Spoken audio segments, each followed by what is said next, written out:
بسم اللہ الرحمن الرحیم نحمدہ ونصلی علی رسولہ الکریم وعلی آلہ واصحابہ وبارک وسلم۔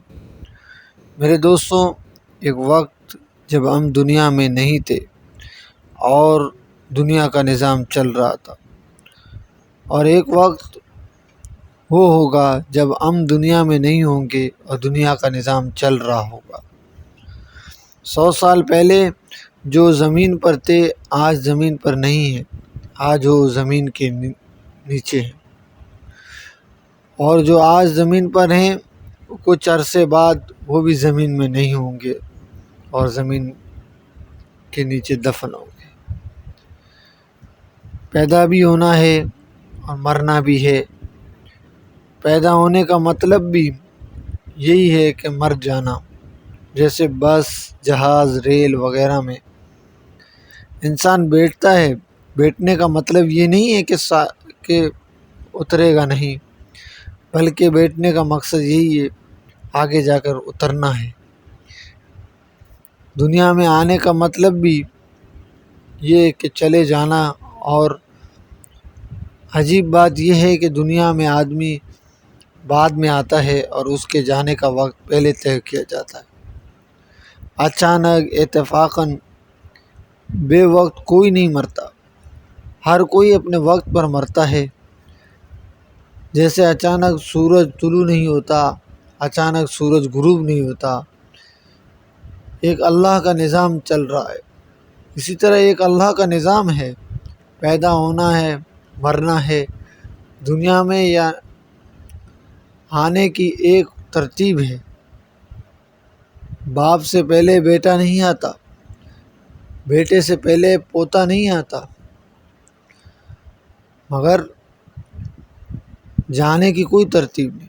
دادا موجود ہے، پوتا چلا جاتا ہے۔ کتنے لوگ ایسے ہیں جو سورج کو طلوع ہوتا دیکھتے ہیں مگر غروب ہوتا نہیں دیکھتے۔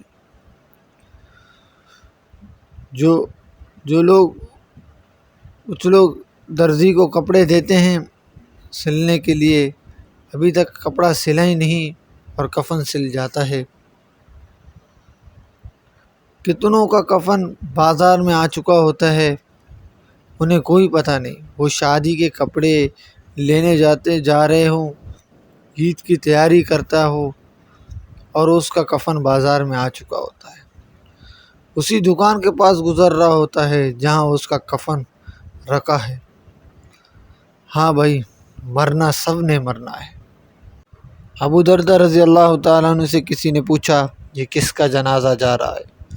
آپ رضی اللہ تعالیٰ عنہ نے فرمایا یہ تمہارا ہی جنازہ ہے، اور اگر یہ بات تمہیں بری لگتی ہے تو میں کہوں گا کہ یہ میرا جنازہ ہے۔ وہ چلا گیا ہے اور وہ وقت پر گیا ہے، اور یہ پیغام دے کر گیا ہے تمہیں بھی آنا ہے۔ روز بروز میرا آپ کا کسی نہ کسی قبرستان کی طرف سے گزر ہوتا ہے۔ میرے دوستوں، یہ جو آج ہمیں قبرستان میں مدفون نظر آتے ہیں، یہ بھی کسی دن اسی قبرستان کے پاس سے گزرا کرتے تھے، ہنسی مذاق کیا کرتے تھے۔ آج ہم بھی گزرتے ہیں۔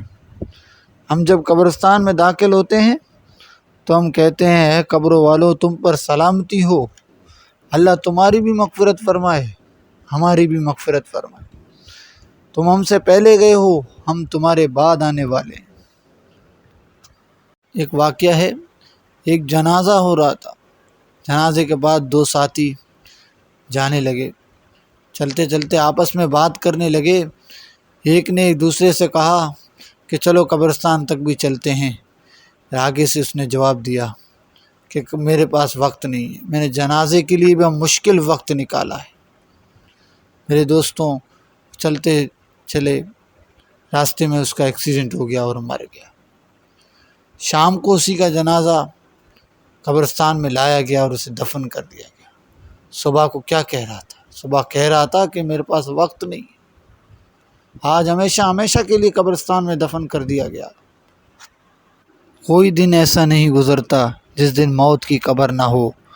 روز کوئی نہ کوئی مرتا ہے اور جنازے کا اعلان ہوتا ہے، کسی نہ کسی علاقے سے جنازے کا اعلان آتا ہے، فلاں بنت فلاں، فلاں بنت فلاں مر گیا ہے، ظہر کے بعد جنازہ ہے، عصر کے بعد جنازہ ہے۔ عید کا دن چھٹی کا دن ہے، لیکن موت کی کوئی چھٹی نہیں۔ عید کی نماز کے بعد کسی ساتھی کا جنازہ ہو رہا ہے، عید کے دن کسی ساتھی کا جنازہ ہو رہا ہے۔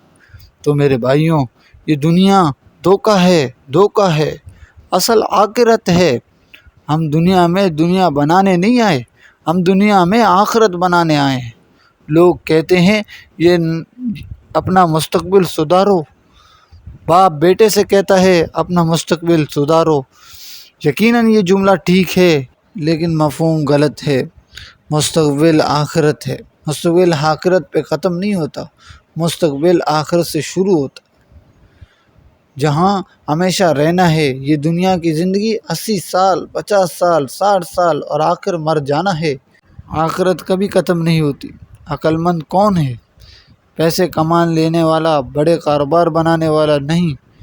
عقل مند کون ہے؟ دریافت کیا گیا سب حضور صلی اللہ علیہ وسلم سے۔ عقل مند کون ہے؟ سب سے سمجھدار آدمی کون ہے؟ آپ صلی اللہ علیہ وسلم نے 2 باتیں فرمائیں۔ پہلی بات کہ جو اپنی موت کو کثرت سے یاد کرے، کہ یہ دنیا چھوڑ جانا ہے، کہ یہ کپڑے چھوٹ جانے ہیں، یہ گھر چھوٹ جانا ہے۔ دوسرا وہ شخص ہے جو اپنے اعمال اچھے کرے، جو آخرت کی تیاری کرے۔ آپ صلی اللہ علیہ وسلم نے فرمایا انسان کے ساتھ 3 بھائی ہیں۔ ایک وہ بھائی ہے جو مرنے تک اس کے ساتھ ہوتا ہے، جو اس کے مرنے کے بعد اس کے وارثوں میں تقسیم ہو جاتا ہے، وہ اس کا مال ہے، وہ اس کا مال ہے۔ دوسرا بھائی وہ ہے جو کہتا ہے کہ زندگی میں تیرے ساتھ ہوں، مرنے کے بعد تجھ کو غسل دوں گا، کفن دوں گا، جنازہ پڑھاؤں گا اور قبر میں تجھے دفن کر دوں گا، اور دفن کرنے کے بعد میرا تیرا معاملہ ختم۔ یہ اس کے رشتہ دار ہیں جو سال میں 1 مرتبہ، ہفتے میں 1 مرتبہ، مہینوں میں 1 مرتبہ آ کر قبرستان میں چکر لگا کے جاتے ہیں۔ اور تیسرا بھائی وہ ہے جو کہتا ہے قبر میں بھی تیرے ساتھ ہوں، قیامت میں بھی تیرے ساتھ ہوں، میرا تیرا معاملہ ہمیشہ ہمیشہ کا ہے، ہمیشہ تیرے ساتھ رہوں گا۔ وہ اس کے اعمال ہیں، وہ اس کے اعمال ہیں۔ تو میرے بھائی، دوستو، بزرگوں، ہمارا حقیقی بھائی کون سا ہوا؟ ہمارا حقیقی بھائی یہ تیسرے والا ہے، جو ہمیں قبر میں بھی ساتھ دے گا، جو ہمارا قیامت میں بھی ساتھ دے گا، جو پل صراط میں بھی ہمارا ساتھ دے گا، جو ہمیں جنت میں داخل کر رہے گا۔ میرے بھائی، دوستو، بزرگوں، ہمیں اپنے اعمال اچھے کرنے پڑیں گے، ہمیں اپنے آپ کو نیکی کی طرف لے جانا پڑے گا، ہمیں اپنے آپ کو محمد صلی اللہ علیہ وسلم والی محنت کی طرف لے جانا پڑے گا۔ محمد صلی اللہ علیہ وسلم والی محنت ہماری زندگیوں میں کیسے آئے گا؟ اس کے لیے بھائی دوستو، دنیا میں آج عظیم محنت کی جا رہی ہے دعوت تبلیغ کے نام سے۔ میرے عزیز دوستو، میں اور آپ اس دعوت تبلیغ کے راستے میں نکلے اور دوسروں کو بھی اس کام میں لگائیں، خود بھی برائی سے بچیں، دوسروں کو بھی برائی سے بچائیں، خود بھی نیک کام کریں اور دوسروں کو بھی نیکی کی دعوت دیں۔